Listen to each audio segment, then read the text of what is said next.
Does anyone know how many home invasion movies there are? Because I feel like we get like 5 a year. What's going on, guys? I'm Chris, and welcome back to another video. Today I'm going to be giving you my review of Intrusion, the latest Netflix film starring Logan Marshall Green. A woman moves to a small town with her husband, but is rattled when she is targeted for a home invasion. So before I give you guys my thoughts on Intrusion, definitely hit that like button, comment your thoughts on the movie down below, and make sure to subscribe so you don't miss out on any future Netflix reviews, trailer reactions, breakdowns, all that good stuff. So I knew nothing about this movie except for the fact that it is called Intrusion. I assumed it was about a break-in just from the title, and it's a thriller at its heart. And it actually kind of satisfied my taste for a good thriller as we're getting closer to spooky season and October and those fall vibes. I usually like to go into the horror thriller, and this was a nice little warm-up. The movie really did remind me of Panic Room, which is a David Fincher film where there's a home invasion break-in and then these people are stuck in a room and they're trying to figure out how to get out. It also reminded me of 2020's The Invisible Man, which is another movie that just does such a great job of building tension in these scenes in a home where someone is being stalked or someone is being preyed upon. First break-in scene in this movie, that's honestly the standout scene in my opinion,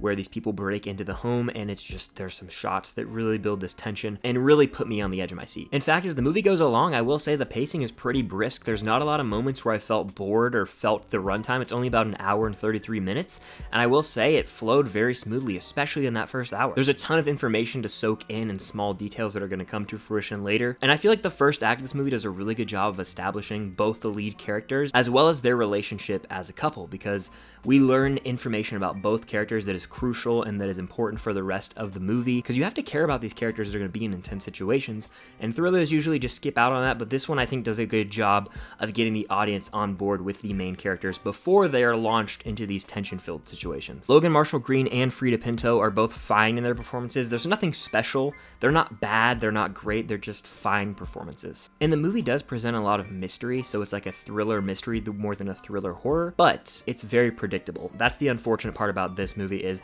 I found a lot of elements to be fairly predictable. In a sense, it was a lot like Knives Out, where the director was trying to steer the audience one way, and he was like, oh, I have it all up my sleeves, I got you, you're not going to be able to guess who it is, and it's almost like there's a lot of attempts to like avert the audience from who it really is. I feel like this movie just makes it a little too obvious as to who's behind everything. Also, this is just a really random note, and I wonder if any of you guys who watch the movie, let me know if you feel the same thing in the comments, but there's a certain revelation that's made for a character in the third act of this movie, and the camera technique used is so jarring, it almost took me out of the movie because it was so unnecessary. Like, this character finds out something and feels like they're on to another character, and then the camera just starts spinning and it's like going into vertical orientation all of a sudden. It's almost nauseating, and I was like, there's really no need for this, and I think the camera spinning like you're on a roller coaster almost eliminates the tension and takes away from a really massive moment in the movie. It was really just bizarre, and I don't know why it made the final cut. But after the first hour of this movie, it feels resolved. Like, the main conflict of the movie feels resolved, and it feels like the movie could be wrapping up. And that's never a good thing in my opinion in a movie,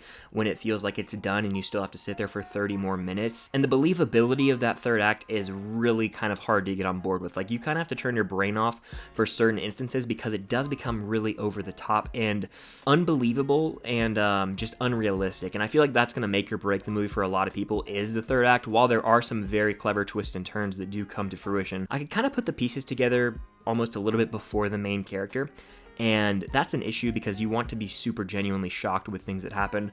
But as the movie does go on, I think things become a little too obvious to the audience. And honestly, certain moments feel unearned in my opinion. I'm not going to spoil the movie if you haven't seen it, because there's just such a sudden switch that's flipped with regard to a certain aspect of this movie that I'm not going to spoil.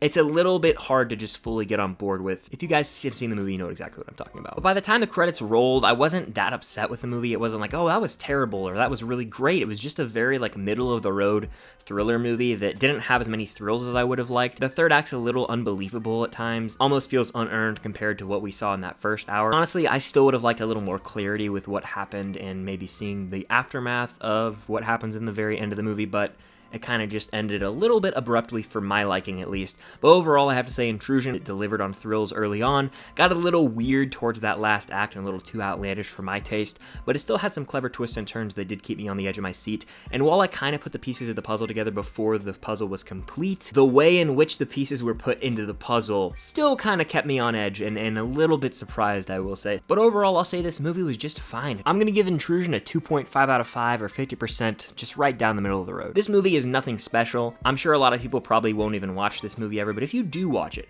let me know what you think of it in the comments down below, and definitely hit that like button. That's going to do it for my overall thoughts/review on Netflix's new movie, Intrusion. Thank you all so much for watching. I do want to have a conversation in the comments about this movie. I feel like it's definitely under the radar. I don't know if many people are even talking about it. I don't know if there's going to be any buzz for it. We'll see what happens. Make sure to hit that subscribe button and notification bell so you don't miss out on any future reviews, rankings, all that good stuff. And until next time, I'll see you guys later.